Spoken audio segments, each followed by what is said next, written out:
মানুষের মানসিকতা এমন হয় যে সে যতটা করে আশা করে যে তার থেকে অনেক বেশি তার বদলে সে পাবে। দেখুন, সবকিছুই আপনার ভাবনা চিন্তার উপর নির্ভর করছে। আপনি যদি ফলের বিষয়ে ভেবে কর্ম করতে থাকেন তাহলে সেটা অনুচিত। জীবনের আসল আনন্দ হলো নিজের কর্ম করতে থাকা, ফলের চিন্তা করা উচিত নয়। যদি আপনি এরকম ভাবেন যে আমি এতটা করছি, আমার এতটা পাওয়া উচিত, সেই ভাবনা অনুচিত।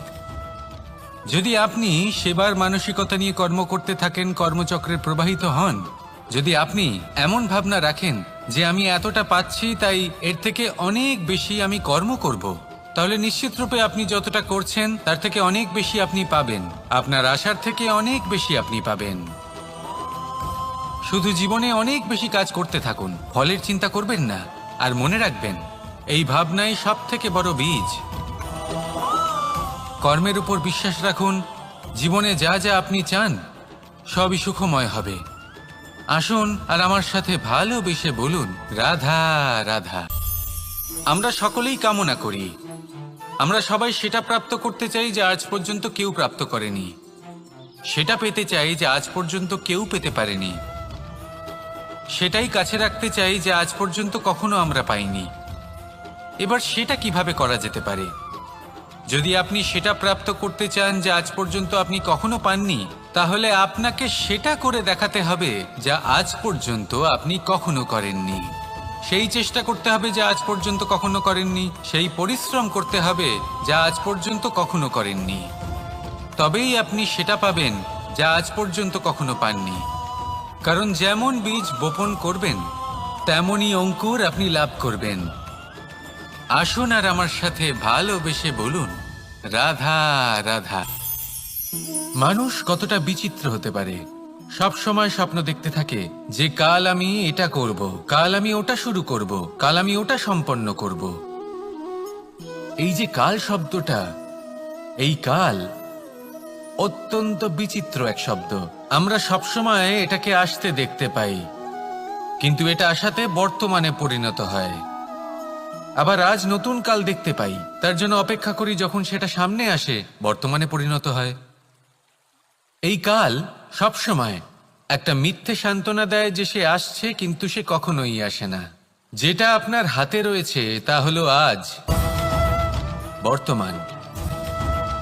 তাই যা করার আছে, যা সম্পন্ন করতে চান, যা শুরু করতে চান, আজ করুন, বর্তমানে করুন। কারণ আজ আপনি যা করবেন সেটাই আপনার ভবিষ্যৎ নির্ধারিত করবে। ভবিষ্যতের বিষয় ভাবতে থাকলে ভবিষ্যৎ সুন্দর হবে না। আজ কর্ম করতে হবে। তাই আজ বর্তমানে জীবনযাপন করুন, কর্ম করুন, আর আমার সাথে ভালোবেসে বলুন, রাধা রাধা। কথায় আছে, যখন আপনি যুদ্ধক্ষেত্রে দাঁড়িয়ে তখন শত্রুকে পিঠ দেখিয়ে পালিয়ে যাওয়া বা পিছু হটে যাওয়া অত্যন্ত অনুচিত যুদ্ধনীতি হয়। কথায় আছে যে শ্রেষ্ঠ যুদ্ধ নীতি হলো সেটাই যেখানে আপনি অস্ত্র হাতে নিয়ে এগিয়ে যান, সাহসের সাথে যুদ্ধ করে শত্রুকে পরাস্ত করে ফিরে আসেন। আর সেটাই আমি করেছিলাম। তখন মহাভারত রচনা হয়েছিল, কারণ তখন ধর্মরক্ষা করা আবশ্যক ছিল। কিন্তু এমনও একটা সময় ছিল যখন আমি যুদ্ধ থেকে পালিয়েছি, কারণ তখন প্রজাদের সুরক্ষা বেশি গুরুত্বপূর্ণ ছিল। আমার গায়ে যুদ্ধ বিমুখ হবার কলঙ্ক লাগিয়েছিল। কিন্তু ঠিক আছে, আমি সেটাই করেছিলাম যেটা প্রয়োজনীয় ছিল। শ্রীরামও লঙ্কা গিয়ে রাবণকে হত্যা করার পূর্বে 4 মাস ধরে অপেক্ষা করেছিলেন। অপেক্ষায় ছিলেন কবে সেই সেতু সম্পন্ন হবে। তারপরে গিয়ে রাবণকে পরাস্ত করলেন, তাকে বধ করলেন। জীবনে কখনো কখনো থেমে যাওয়া বা পিছু হটে যাওয়া কার্যকর হতে পারে। এটা প্রত্যেক সময়ের উপরে নির্ভর করে। শত্রু যে কেউ হতে পারে, যখন খুশি আক্রমণ করতে পারে। কোনো মানুষ হতে পারে, আবার কোনো দানবও হতে পারে। আমাদের নিজেদের মানসিকতা হতে পারে, কোনো অসুখ হতে পারে, মহামারীও হতে পারে। সেক্ষেত্রে সেটাই করুন যেটা উচিত মনে হয়। দেখুন, প্রত্যেকবার নারায়ণ তো আপনাকে সাহায্য করতে আসবেন না। অনেক সময় মানুষকে নিজেকেই সেই বাধার সম্মুখীন হয়ে তাকে পরাস্ত করতে হয়। আর এমনিতেও কথায় আছে যে প্রত্যেক নরের মধ্যে নারায়ণ আছেন।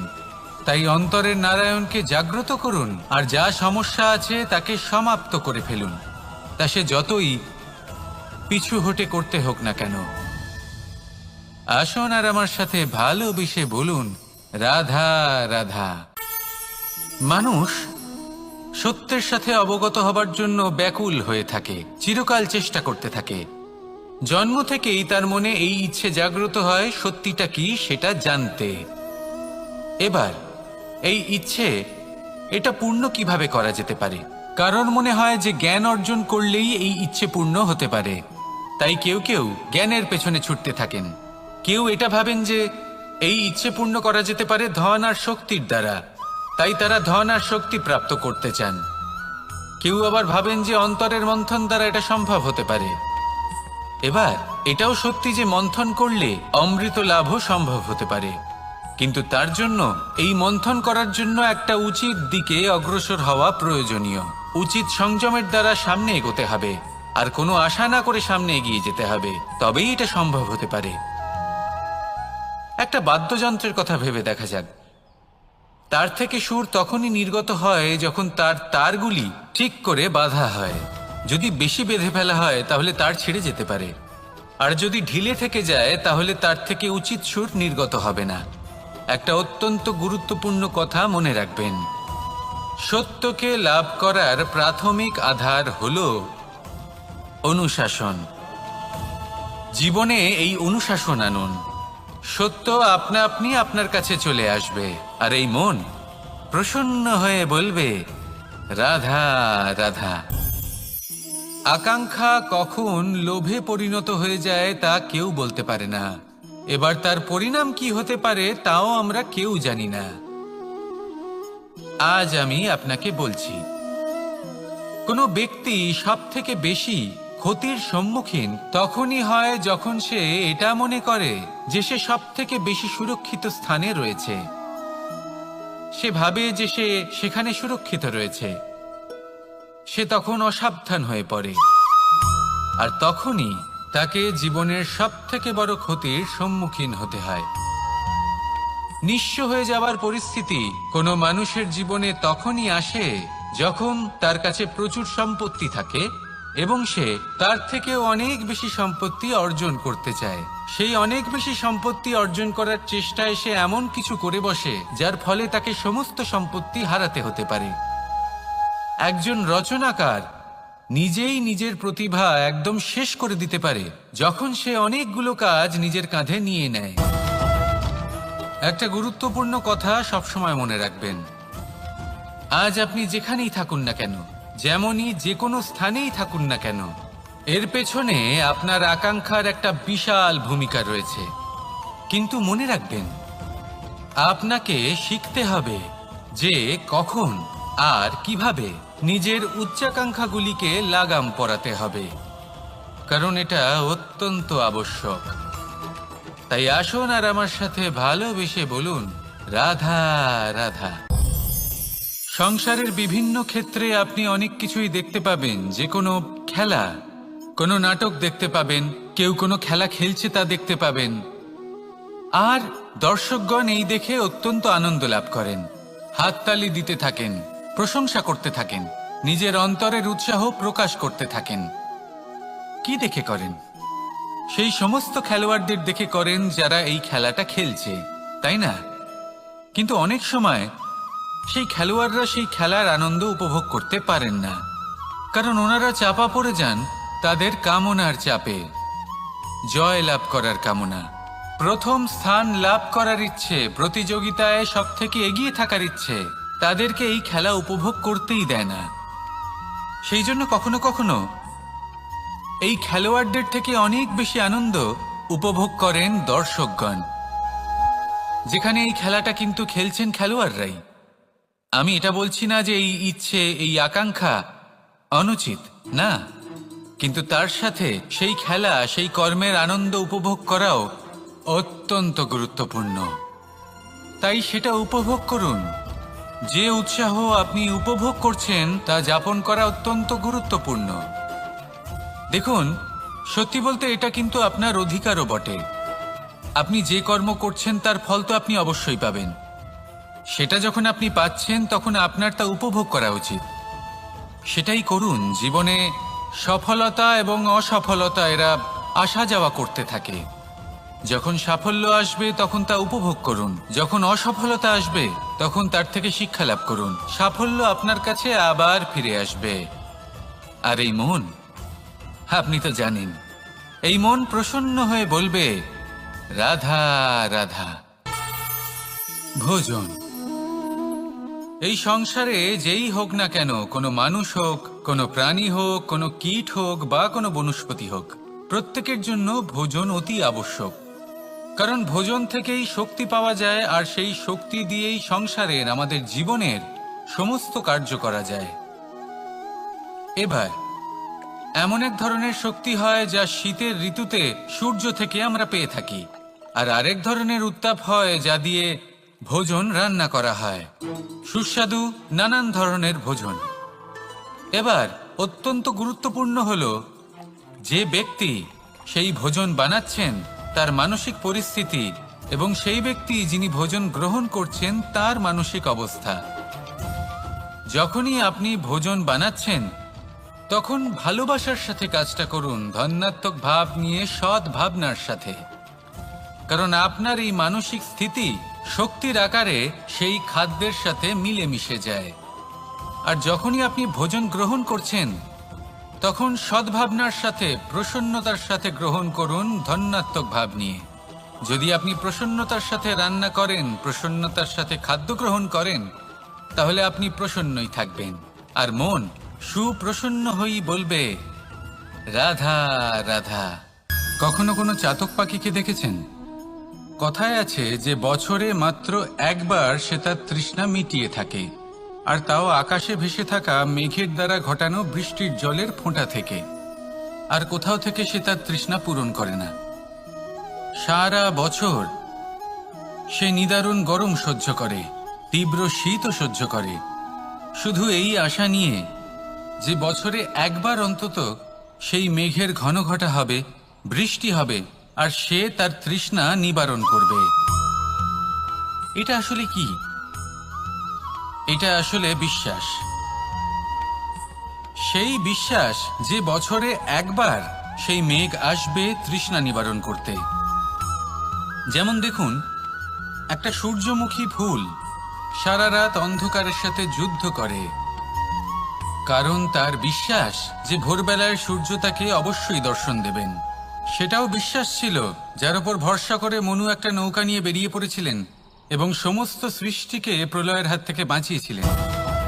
সেটাও ছিল ভালোবাসার প্রতি বিশ্বাস, যার উপর ভরসা করে বানর এবং ভাল্লুক সেনা নিয়ে শ্রীরাম আক্রমণ করেছিলেন সমস্ত বরদানপ্রাপ্ত অসুরগণ এবং রাক্ষসগণের লঙ্কায়, এবং জয় লাভ করেছিলেন। এই বিশ্বাসই হলো এই বিশ্বের আশা। বিশ্বাস রাখুন যে আপনি হলেন সর্বশ্রেষ্ঠ এবং শুধুই নিজের কর্ম করতে থাকুন। এই বিশ্বাসের আশাই আপনাকে প্রতি মুহূর্তে বল প্রদান করবে। এ হলো আমার বিশ্বাস। আসুন আর আমার সাথে ভালোবেসে বলুন রাধা রাধা। সৌন্দর্য। মানুষ নিজের সৌন্দর্যের বিষয়ে কতটা ভাবে, চায় যে সে সব থেকে বেশি রূপবান হবে, সব থেকে বেশি সুন্দর হবে। কিন্তু সৌন্দর্যের পরিভাষা কি তা কি সে জানে? কোনো মাকে জিজ্ঞেস করুন, ওনার জন্য সৌন্দর্যের পরিভাষা ওনার সন্তান। কোনো ভক্তকে জিজ্ঞেস করুন, ওনার জন্য সৌন্দর্যের পরিভাষা ওনার ভগবান। শ্রীরামকে জিজ্ঞেস করুন, ওনার জন্য সৌন্দর্যের পরিভাষা হলো হনুমান। ভাঙা হানু, ফুলে যাওয়া মুখ, দেখতে গেলে উনি বানর, লম্বা লেজ, এত নিরীহ যে ওনাকে অমূল্য মালা দিলে সেটা ছিঁড়ে তার ভেতরে শ্রীরামকে খুঁজছিলেন। কিন্তু ওনার ভাবনা কত সুন্দর। উনি এটা বিশ্বাস করেন যে সংসারের যতই মূল্যবান জিনিস দিয়ে এই মালা তৈরি করা হোক না কেন, যদি এর মধ্যে শ্রীরাম না থাকেন তাহলে এর মধ্যে কোনো অর্থ নেই। সৌন্দর্য রূপে নয়, ভাবনায় নিহিত থাকে। যদি আপনি সৌন্দর্য প্রাপ্ত করতে চান তাহলে তা কর্মে নিয়ে আসুন, ভাবনায় এবং বিচারে নিয়ে আসুন। এই সৌন্দর্য আপনার সাথেই থাকবে। যদি আপনি সৌন্দর্যকে রূপের মধ্যে খোঁজেন তাহলে কিছুক্ষণের জন্য পাবেন, সেই সৌন্দর্য সময়ের সাথে হারিয়ে যাবে। সৌন্দর্য যদি পেতে চান, খুঁজতেই চান, তাহলে হৃদয় খুঁজুন, কর্মে খুঁজুন। মন প্রসন্ন হয়ে বলবে রাধা রাধা। ব্যায়াম, এই শব্দ আমরা সকলে শুনেছি, আর এটা সারা জীবন আমাদের সাথেই থাকে কোনো না কোনো রূপে। যখন আমরা জন্মগ্রহণ করি, চলতে শিখি, প্রথমে আমরা হামাগুড়ি দিয়ে চলি, পরে চলতে চেষ্টা করি কিন্তু পড়ে যাই। তখন আমাদের বাড়ির গুরুজনেরা আমাদের আটকান না। ওনারা মনে করেন এইভাবেই আমাদের সন্তান চলতে শিখবে, এইভাবেই তার পা আরো মজবুত হবে, যা অত্যন্ত গুরুত্বপূর্ণ। এইবার জীবনকালে যতই আমরা এগোতে থাকি, এই ব্যায়াম বিভিন্ন রূপে আমাদের সাথেই থাকে। কিন্তু আপনি কি জানেন যে এই ব্যায়ামের তাৎপর্য আসলে কি? আপনি কি জানেন এই ব্যায়ামের মর্ম আসলে কি? যখনই আমরা এই ব্যায়াম করি, আমাদের শরীরের মাংসপেশি ক্ষয় হয়। প্রথমে তা ক্ষয় হয়, তারপর আবার তা নির্মিত হয়। আরো শ্রেষ্ঠ, আরো শক্তিশালী মাংসপেশি আমরা লাভ করি। অর্থাৎ এই ব্যায়াম হলো সৃজনের বিজ্ঞান। এই ব্যায়াম আমাদের জন্য অত্যন্ত আবশ্যক। সেই জন্য জীবনে যখনই কোনো কিছু নষ্ট হয়ে যায়, চলে যায়, তখন হতাশ হয়ে পড়বেন না, তাকে পুনর্নির্মাণ করার চেষ্টা করবেন। আর এই শিক্ষা আমরা লাভ করি পাখিদের থেকে। যখনই বর্ষা হয়, ঝড় আসে, যখন পাখির বাসা ভেঙে চুরমার হয়ে যায়, তারা হার মেনে নেয় না। সে আবার অল্প অল্প করে সব খুঁজে একত্রিত করে আবার নিজের বাসা বানিয়ে তোলে, পুনরায় এক জীবনকে জন্ম দেয়, এক নতুন পরিবারকে জন্ম দেয়। তাই মনে রাখবেন, জীবনে এইভাবেই যদি আপনি নির্মাণ করতে চান, সৃজন করতে চান, তাহলে সেই নির্মাণের জন্য ভাঙনের অভিজ্ঞতা থাকা অত্যন্ত আবশ্যক। ভগ্ন বস্তুকেও সম্মান করা অত্যন্ত আবশ্যক। এই আচরণ মনে নিয়ে আসুন, মন প্রসন্ন হয়ে বলবে রাধা রাধা। মানুষ ছোট হোক বা বড়, রাজা হোক বা দরিদ্র, সমস্ত মানুষের মধ্যে একটা সামঞ্জস্য থাকে। সমস্ত মানুষের কাছে তার প্রশংসা অত্যন্ত গুরুত্বপূর্ণ। সে খুবই প্রসন্ন হয় যদি আপনি তার প্রশংসা করেন। কিন্তু আপনি যদি তাকে এটা বলেন যে এটা তোমার ভুল ছিল, তোমার কিছু খামতি ছিল, তখন সেটা সে মানতে রাজিই থাকে না। সব মানুষ এটা শুনতে পছন্দ করে যে সে যেটা করেছে সেটাই সর্বোত্তম। এবার আমি আপনাকে একটা কথা বলি, এ হলো নিন্দা, এ হলো প্রশংসা, আর এই হলো সত্য, যা সবার থেকে উচ্চস্থানীয়। সেই জন্য মানুষ আয়না দেখে। আয়না তাকে তার সৌন্দর্য দেখায় না, তাকে দেখায় যা সত্য, যাতে মানুষ আরো সুন্দর হওয়ার চেষ্টা করতে থাকে। তাই আয়না অত্যন্ত গুরুত্বপূর্ণ সত্যকে জানার জন্য।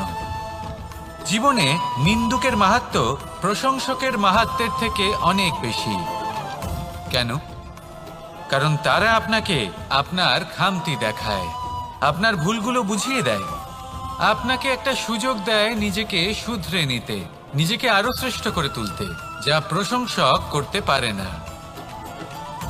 তাই জীবনে যদি কখনো নিন্দা করা হয়, তাকে ভালোবেসে গ্রহণ করুন, ধন্যাত্মক রূপে গ্রহণ করুন। যদি নিজেকে কোনো শিক্ষা দেওয়া সম্ভব হয় তাহলে অবশ্যই দিন।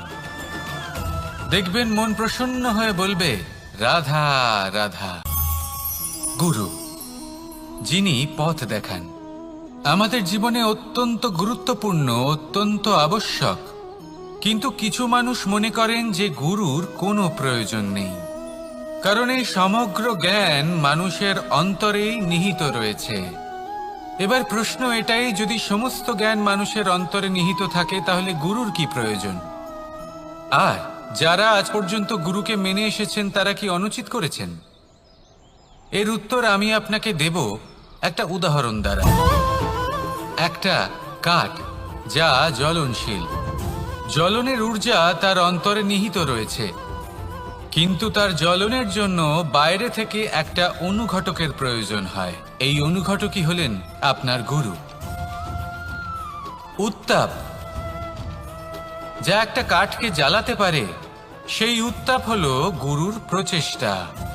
যদি সেই গুরুই না থাকে, তার প্রচেষ্টাই না থাকে, তাহলে সেই সমস্ত জ্ঞান যা মানুষের অন্তরে নিহিত তা ব্যর্থ হয়ে যাবে। যদি আপনার সাথে আপনার গুরু থাকেন, আপনার পথ প্রদর্শন করেন, আপনার অন্তরের জ্ঞানকে বাইরে নিয়ে আসতে পারেন, তাহলে তাকে সম্মান করুন আর আমার সাথে ভালোবেসে বলুন, রাধা রাধা। মানুষ যখন কোনো শক্তি লাভ করে তখন সে নিজেকে বলশালী মনে করে। শক্তি লাভ করলেই তার মধ্যে অহংকার চলে আসে, অভিমান চলে আসে। তার কারণ হলো সে একটা সহজ কথা বুঝতেই পারে না। এই সব যা হচ্ছে সময়ের জন্য হচ্ছে। সময়ের থেকে বেশি বলশালী আর কেউ নেই। এই সময়ের জন্যই রাবণ ভক্তি দ্বারা কৈলাস পর্বত তুলে নিয়েছিলেন। আবার সেই সময়ের জন্যই, সেই কারণেই রাবণকে বধ হতে হলো। তার সাথে সাথে রাক্ষস কুলও ধ্বংস হয়েছিল এবং লঙ্কাও ভস্ম হয়ে গেছিল। দেখতে গেলে জন্ম থেকে মৃত্যু পর্যন্ত এই যে সময়, সেটাই হলো জীবন। কিন্তু তার মধ্যেও যা সময় আসে কোনো কারণেই আসে। সেই সময় আমরা যাপন করে কিছু শিখতে পারি। তাই আজ যে সময় আপনার হাতের কাছে আছে তাকে মুষ্টিবদ্ধ করে রাখুন, তাকে সামলে রাখুন, তাকে সংযত করে রাখুন, অনুভব করুন, তার থেকে কিছু শিখুন, তাকে কোনোভাবেই ব্যর্থ হতে দেবেন না। আর এটা জেনে রাখুন যে ভবিষ্যতে যা কিছু হতে পারে, যা কিছু হতে চলেছে, সেটা না আপনি জানেন আর না তা আপনার বশে রয়েছে। সেই জন্য আজ অহংকার বা অভিমান করে নিজের ভবিষ্যতের ক্ষতি করবেন না, সেই অনর্থ ঘটাবেন না। এটাই হলো সময়ের অর্থ। আসুন আমার সাথে ভালোবেসে বলুন, রাধা রাধা। পরিকল্পনা অত্যন্ত গুরুত্বপূর্ণ, এটা আমাদের জীবনে অত্যন্ত আবশ্যক, এটা আমাদের জীবনে। কিন্তু এই পরিকল্পনা ঠিক কতটা হওয়া উচিত, অর্থাৎ এই পরিকল্পনার সম্পর্কে কতটা চিন্তা করা উচিত, কতটা ভবিষ্যতের বিষয়ে চিন্তা করা উচিত। এবার দূরদর্শিতা অত্যন্ত বিশিষ্ট গুণ মানব জীবনে, কিন্তু দূরদর্শিতায় এতটাও মগ্ন হওয়া উচিত নয় যে কাছের জিনিসগুলোই নজরে না পড়ে। আজকের কথা বাদ দিয়ে শুধুই ভবিষ্যৎ নিয়ে চিন্তা করা অনুচিত। এবার দেখুন, পরিকল্পনা করুন, কিন্তু তার থেকে বেশি উপভোগ করুন। এই মুহূর্ত সম্পর্কে অবগত নয়, কিন্তু ভবিষ্যতের কথা আমরা চিন্তা করতে থাকি। আমি এটা অনুভব করতে চাই, ওইটা অনুভব করতে চাই, ওই আনন্দ প্রাপ্ত করতে চাই। এটা অনুচিত। পরিকল্পনা করুন, সংযত করুন, কিন্তু আজকে, বর্তমানকে, এই মুহূর্তকে। জীবনের বাস্তবিক আনন্দ এটা, আর জীবনযাপনের সব থেকে শ্রেষ্ঠ পথও এটা। আসুন আমার সাথে ভালোবেসে বলুন, রাধা রাধা। বিপদ আপদ আপনাকে সন্ত্রস্ত করে রাখতে পারে, কিন্তু এই বিপদ প্রত্যেকের জীবনে কোনো না কোনো কারণে থাকে। এটা আপনাকে দেখায় যে আপনার মধ্যে কি খামতি রয়েছে, কেন রয়েছে। এই বিপদ হলো সেই মাধ্যম যার দ্বারা আপনি নিজের দুর্বলতাকে নিজের শক্তিতে পরিবর্তন করতে পারেন। একটা ফুলের দিকে তাকান। একটা ফুল, তার বুকে যখন একটা সূচ বিঁধে এপার ওপার হয়ে যায়, শুধু তখনই আমাদের প্রভুর জন্য ফুলের মালা তৈরি করা যায়। সেই জন্য কখনোই বিপদকে ভয় পাবেন না, তার থেকে দূরে পালাবেন না, একে স্বাগত জানান। বোঝার চেষ্টা করুন এই বিপদ কেন আছে। যদি বিপদকে বুঝতে পারেন তবেই জীবনকে বুঝতে পারবেন। যদি জীবনকে বুঝতে পারেন তবে এই বিপদকে সম্পদে পরিণত করতে পারবেন। আসুন আর আমার সাথে ভালোবেসে বলুন, রাধা রাধা। কখনো কখনো মনে এই ভাবনা আসতেই পারে যে ঈশ্বর আজ পর্যন্ত এত রূপে অবতীর্ণ হয়েছেন, এতবার এই পৃথিবীতে এসেছেন, তারপরেও এই সংসারে কোথাও না কোথাও এই পাপ বসবাস করে। এটার কারণ কি? এটার কারণ আমরা স্বয়ংই। যখন কোনো ব্যক্তি এই পৃথিবীর পথপ্রদর্শন করে, এই সংসারকে উচিত দিশা দেখায়, এই সংসারের মঙ্গল করে, আমরা সেই ব্যক্তিকে মানুষ থেকে ঈশ্বর বানিয়ে ফেলি। সেই ব্যক্তির পতন স্বয়ং আমাদের হাতেই হয়ে যায়, কারণ সেই ব্যক্তি তার শ্বাস প্রশ্বাসের জন্য হয় না। সেই ব্যক্তি হলো সেই ভাবনা যা সে এই সংসারকে প্রদান করেছে। আমরা সেই ব্যক্তির ভাবনাটারই অন্ত করে দিই। এটা উচিত নয়। আমরা ওনাকে প্রভু মেনে নিই। প্রভু মানার পর আমরা ওনার কাছে প্রার্থনা করি, হে প্রভু আমাদের সাহায্য করুন। যদি উনি প্রভুও হন, তাও উনি পৃথিবীতে এসেছেন মনুষ্য রূপে। যা কর্ম করেছেন, যা শক্তি প্রাপ্ত করেছেন, এই দেহ থেকেই প্রাপ্ত করেছেন। আপনাদের এটা বোঝানোর জন্য যে এই কাজ আপনিও করতে পারেন। যারা সৎ আত্মা থাকেন তাদের জন্য সর্বশ্রেষ্ঠ শ্রদ্ধাঞ্জলি হলো এটাই যে আপনি তাদের পদচিহ্ন অনুসরণ করে চলুন। না ওনাদের স্মরণে থাকুন, না পুষ্পের মালা ওনাদের চরণে রাখুন, বরং তাদের ভাবনাকে অনুসরণ করে সেই ভাবনা নিয়ে এগিয়ে চলুন। এটা না শুধু আপনার জন্য, বরং সমগ্র সংসারের জন্য লাভদায়ক। তাহলে এটাই করুন আর আমার সাথে ভালোবেসে বলুন, রাধা রাধা। যখন কঠোর রোদে আমাদের শরীর উত্তপ্ত হয়ে যায়, আমরা গরম অনুভব করি, তখনই যদি বর্ষা হয় আর বৃষ্টির জলের ফোঁটা আমাদের শরীরে এসে পড়ে, তখন কেমন অনুভূতি হয়? বর্ষার এই জলের ফোঁটা যখন ধরিত্রীতে পড়ে, তখন যে নাদ উৎপন্ন হয়, মনে হয় যেন এক সঙ্গীত। এমন এক সঙ্গীত যা স্থিরতার সাথে আমাদের বুঝিয়ে দেয় যে এই সূর্যের উত্তাপ, এই রোদ, তা চিরকালের জন্য থাকবে না। সূর্যের কিরণের যতই তেজ থাকুক, যখন বর্ষা আসবে এই রোদের কিরণকে শীতল করবে। সূর্যের তেজ যতই বেশি হোক না কেন, কখনো না কখনো কালো মেঘ আসবে আর সূর্যকে ঢেকে দেবে। অর্থাৎ এই প্রকৃতি আমাদের শিক্ষা দেয় যে কারোর প্রকাশ, যে কারোর মেধা চিরকাল টিকে থাকে না। এবার যদি কথা বলি অন্ধকারের বিষয়ে, তবে রাত্রির কালো অন্ধকারকে একটা জোনাকির আলো পরাজিত করে। অর্থাৎ অন্ধকারও চিরকালের জন্য বজায় থাকে না। এটা কি আমরা বুঝলাম? তবে আপনাদের দুটো সহজ প্রশ্ন করব। জীবনে যখন কিছুই আপনাদের সাথে চিরকাল থাকবে না, তাহলে অহংকার কি নিয়ে? আর জীবনে যদি প্রত্যেক দুঃখ, বিপদ, সমস্যা একটা সময়ের পর আপনাকে ছেড়ে চলে যায়, তাহলে পরাজয় মানবেন কেন? এই দুশ্চিন্তা ত্যাগ করুন, এই অহংকার ত্যাগ করুন, আসক্তি ত্যাগ করুন আর আমার সাথে ভালোবেসে বলুন, রাধা রাধা। পুরুষার্থ। শাস্ত্রে 4 ধরনের পুরুষার্থের কথা বলা হয়েছে। প্রথম হলো ধর্ম। আপনি কি জানেন এই ধর্ম আসলে কি? আপনার কি মনে হয় ধর্ম আসলে কি? কোনো বিশেষ ঈশ্বরকে মানাই কি ধর্ম বলা হয়? নাকি কোনো বিশেষ রীতি পালন করাই হলো ধর্ম? নাকি কোনো বিশেষ সাহিত্যকে সর্বশ্রেষ্ঠ মনে করাই হলো ধর্ম? না, ধর্ম হলো সেটা যাকে ধারণ করা যেতে পারে। আর ধারণ শুধু সেটাই করা যায় যা পবিত্র। পবিত্র শুধু তাকেই বলা হয় যা নিঃস্বার্থ, যার মধ্যে শাসন করার কোনো ইচ্ছে নেই, যা সরলভাবেই প্রবাহমান, জল এবং বায়ুর মতো। যখন কোনো ব্যক্তি ধর্মকে ধারণ করেন এবং সেই ধর্ম সেই ব্যক্তিকে রক্ষা করে, তখন তাকে ধর্ম বলা হয়। ধর্ম যা রক্ষা করে অহংকার থেকে, খারাপ চিন্তার হাত থেকে। সেই জন্য পুরুষার্থ গড়ে তোলার আগে, ধর্ম পালন করার আগে ধর্মের প্রকৃত অর্থ কি সেটা বুঝে নিন। এটা জেনে রাখুন যে সমস্ত ধর্মের আধার, সমস্ত ধর্মের ভিত শুধুমাত্র ভালোবাসা।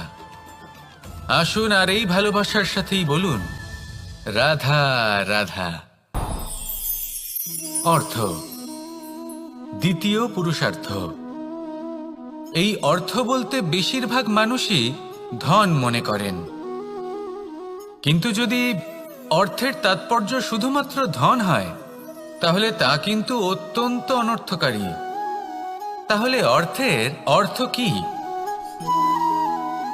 অর্থ সেটাই যা আমাদের জীবনের জন্য প্রয়োজনীয়, যা আমাদের সুখ দান করে, শান্তি প্রদান করে, কারণ সেটাই সবথেকে মূল্যবান। মাতা পিতা, বন্ধু, আত্মীয় স্বজন, গুণ, পুণ্য, জ্ঞান, এই সব কিছু মিলে অর্থ তৈরি হয়। আর সঠিকভাবে বলতে গেলে এটাই কিন্তু জীবনের আসল অর্থ।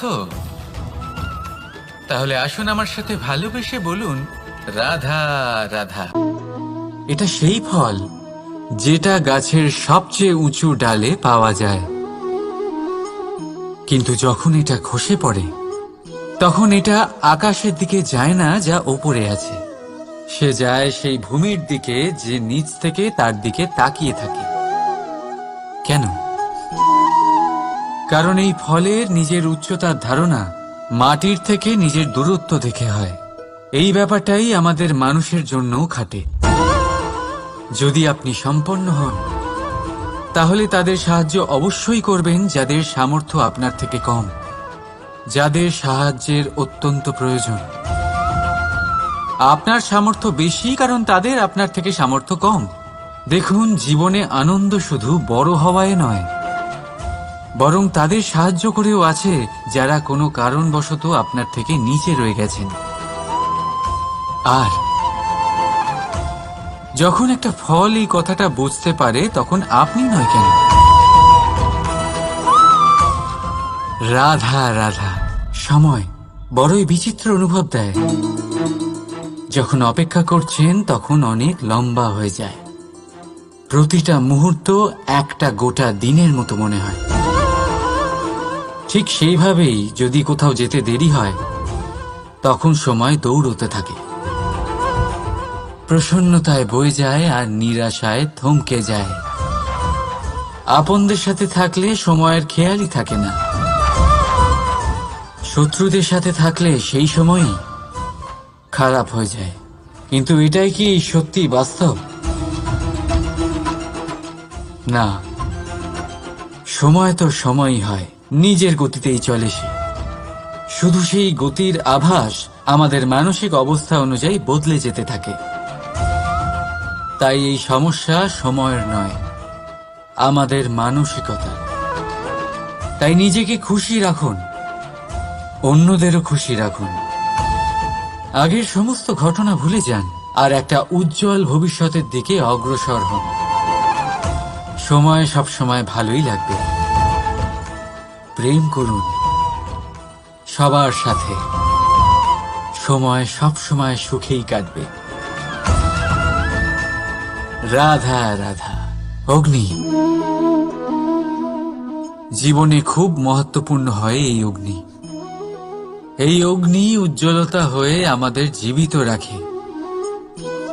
কিন্তু ভাবুন, যদি এই উজ্জ্বলতা ক্রোধের অগ্নি হয়ে দিকভ্রষ্ট হয় তাহলে কি হবে? একটা ছোট পাতা দিয়ে শুরু করে গোটা বনকে ছারখার করে দিতে পারে। ঠিক সেরকমই মানুষের ক্রোধের আগুনও অন্যদের তো ভস্ম করেই, কিন্তু তার পূর্বে স্বয়ং নিজেকেই ভস্ম করে দেয়। তাহলে কি করা যায়?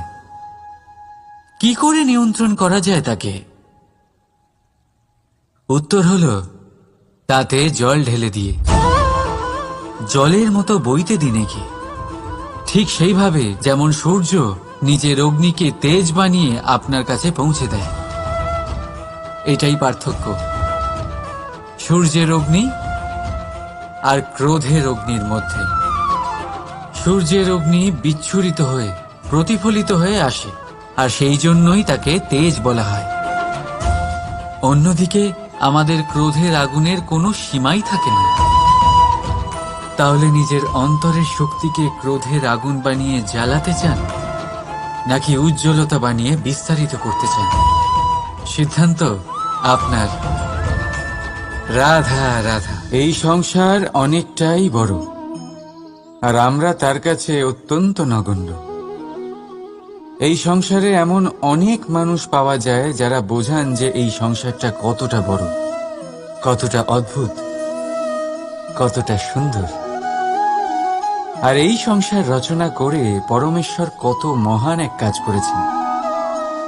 কিন্তু আপনি এই জীবনে মাত্র কয়েকজন মানুষকেই পাবেন যারা আপনাকে এটা বলবেন যে এই সংসারে আপনি কতটা গুরুত্বপূর্ণ, আপনি কতটা অদ্ভুত। যদি আপনি তাদের সাথে থাকেন তাহলে তারা নতুন কিছু সৃষ্টি করতে পারেন, এই সংসারকে আরো কতটা পবিত্র করতে পারেন। তাই এই সংসারকে গুরুত্ব না দিয়ে সেই মুষ্টিমেয় কিছু মানুষকে গুরুত্ব দিন, কারণ তারাই হলো আপনার আপনজন, আর তারাই আপনাকে সঠিক পথে চালিত করবে।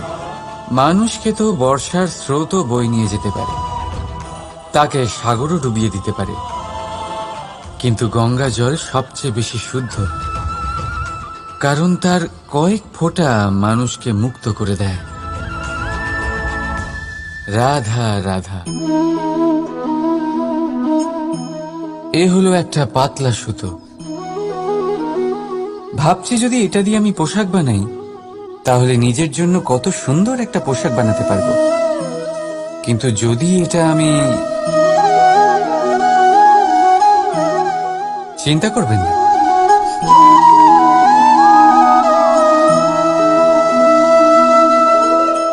দেখুন এই সুতো জোড়া লেগে গেল।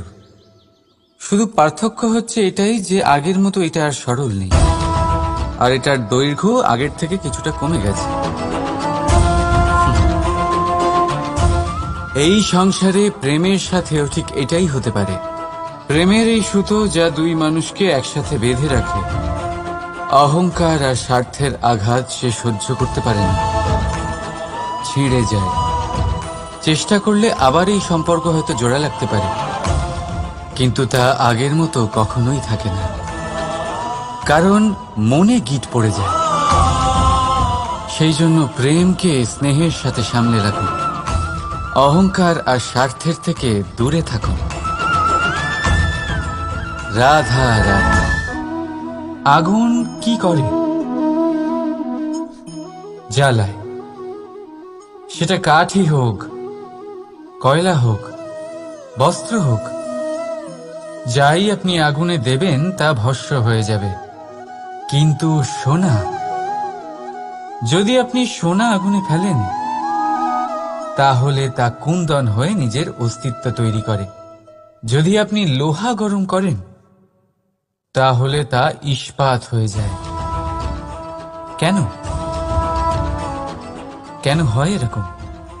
কারণ তাদের অন্তরের আগুন জ্বালানোর আগুনের থেকে অনেক বেশি তীব্র হয়।